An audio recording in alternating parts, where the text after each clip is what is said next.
All right, let's talk about Piaget's stages of development, specifically cognitive stages, stages of cognitive and intellectual development in infants and children.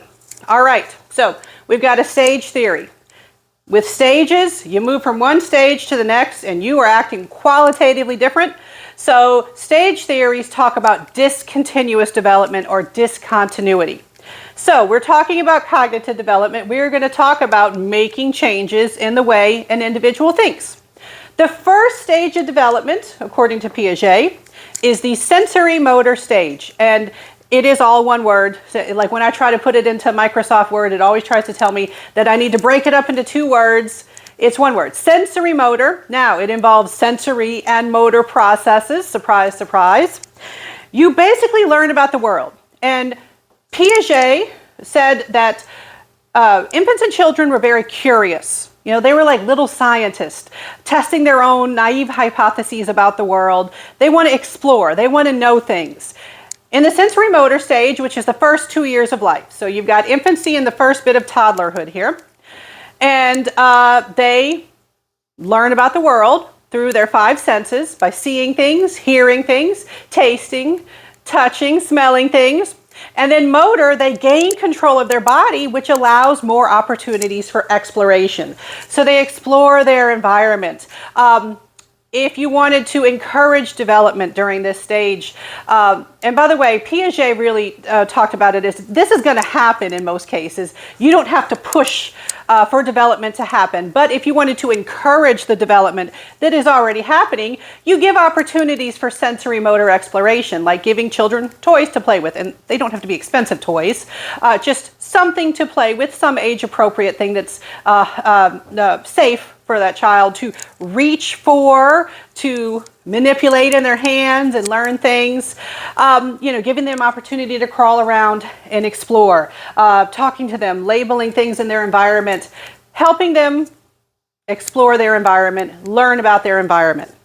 All right, other things that are important during this time, they are interacting with others typically. And one thing that develops during this time, and you know what, it's not listed in the textbook, but I'm going to tell you about it anyway. There's something called object permanence develops during the sensory motor stage. That's where you understand that things continue to exist even when you don't perceive them. So if I did this, wait, I got to unfold it here. All right, if I did this, am I still there? Now, hopefully as adults, you're like, yeah. What kind of weird question is that? But guess what? For a child who hasn't developed object permanence, there is that element of, oh, I can't see them. They must not be there anymore. So this means that for a child who has not developed object permanence, if they're less than about 9 months old, typically they haven't developed object permanence, so you can do things like play peekaboo. Go, peekaboo, and then they're like, wow. It's so much fun for them because it's really like you came out of nowhere. It also means you can hide things more easily. You know, they might be reaching for your cell phone because they want to put it in their mouth. By the way, they want to put everything in their mouth. There's actually a word for that, oral exploration. They want to explore everything.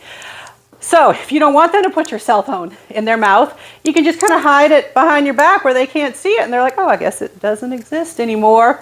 But then they develop object permanence. It doesn't work anymore. They're like, I know where it is. Give it to me, please.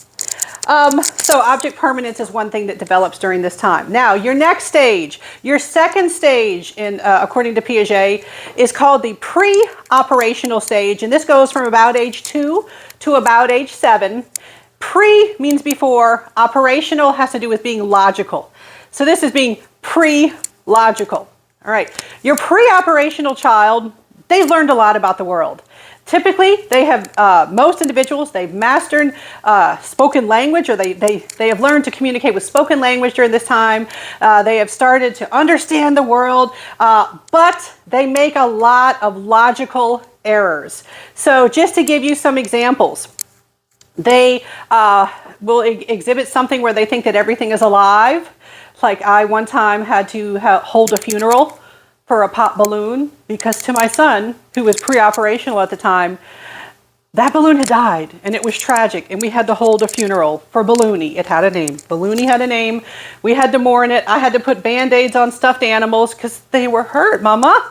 And so that is one thing that you see during this time. You also see something called egocentrism, which literally means like self-centered. Ego means self. And it's not like they're rude and selfish. It's they really don't get other people's perspectives. So if they know something, they assume you know something. Like that's weird that people wouldn't have access to all the information that they have. And you'll get things where you might be talking on the phone with a preoperational child, and they'll nod their head, and you'll be like, "Oh wait, no, you're talking on the phone. You're going to have to say that. That person can't see you unless it's a FaceTime or something. But let's assume you can't see it." And they'll be like, why don't they know I'm shaking my head? I know I'm shaking my head. It won't occur to them that not everybody has access to all the info that they know. Another thing that they exhibit is they have difficulty understanding something called conservation, that things stay the same even when they look different. So this can include something like taking a ball of clay, two balls of clay. You have two identical balls of clay, and you smash one flat, and you say, which one has more clay? Now, as an adult, hopefully you're like, well, they were both identical at first. They were both identical balls of clay. They should still have the same clay. You've just smashed it down into a different shape. But to a preoperational child, they would say, oh, well, the one that's flatter, that has less in it, because it's not as high. So you get errors like that in their thinking when they are preoperational. Now, I'm just checking a page in the book here to see. All right. Don't want to get too detailed on you. All right, so after preoperational, you move into the concrete operational stage, which it goes about age 7 to about age 11. And this operational means logical. So they are logical, but they still have some limitations in how they're logical. One specific limitation that they have is they don't handle abstract concepts very well. Things where they have to use their imagination to visualize and think about things beyond what they have personally experienced. They can't do that very well. Like understanding the hidden meaning behind things, they can't really do that well in the concrete operational stage. Now, they can do a lot of things that the preoperational child can't do. They get really good at things like classification and understanding how things fit into categories and how things are in order in the world. They can put things in a series, put them in order. Memory gets really good during this time, but they still have difficulty with abstract concepts. Then the formal operational stage, which can happen. You can reach this stage as early as age 11, but it's just kind of like it happens when it happens.